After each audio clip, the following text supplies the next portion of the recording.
Today we have author Jan Drexler with us. Jan, thank you so much for joining us today and thank talking you for to me. Inviting me. Yes. You bet. Thank you.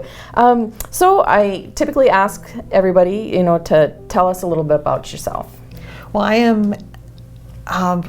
live in the Black Hills of South Dakota, and it's an area that we love very much. We've been there for about 10 years after moving all around the Midwest for our entire marriage of more than almost 40 years. But we ended up in the Black Hills, and we enjoy the outdoors, and we enjoy hiking, and when the weather's not good, I enjoy counted cross-stitch and writing. Nice. So what kind of books do you write? I write historical romance. I like to say I write historical romance with Amish characters because the books are more historical than they are Amish. Yeah.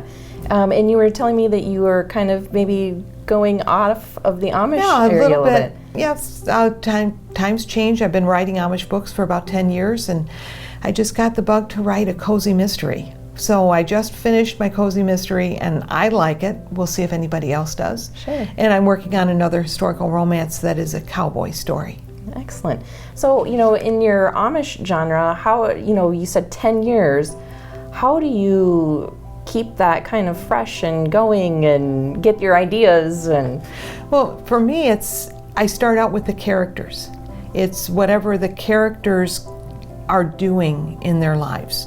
So I like to start out with a family. So there will be 3 sisters, or there will be a sister and 2 brothers, or something like that.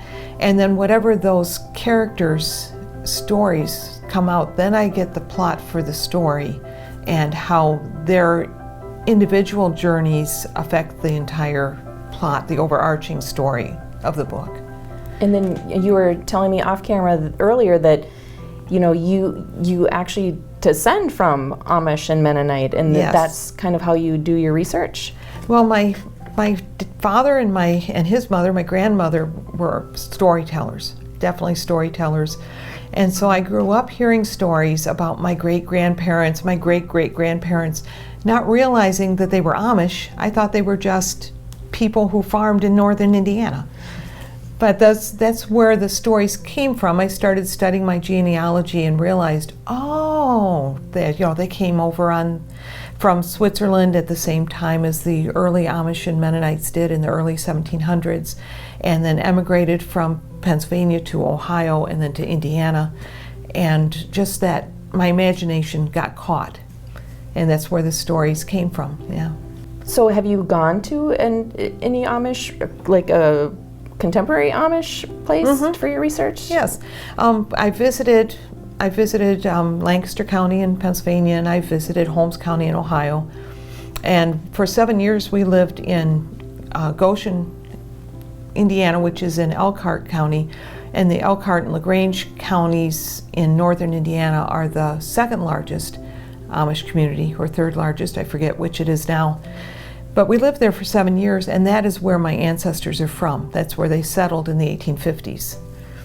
Oh, nice. So I used to go to the grocery store with Amish and park next to the buggies in the parking lot, and Sure. just lived in an Amish community. Sure.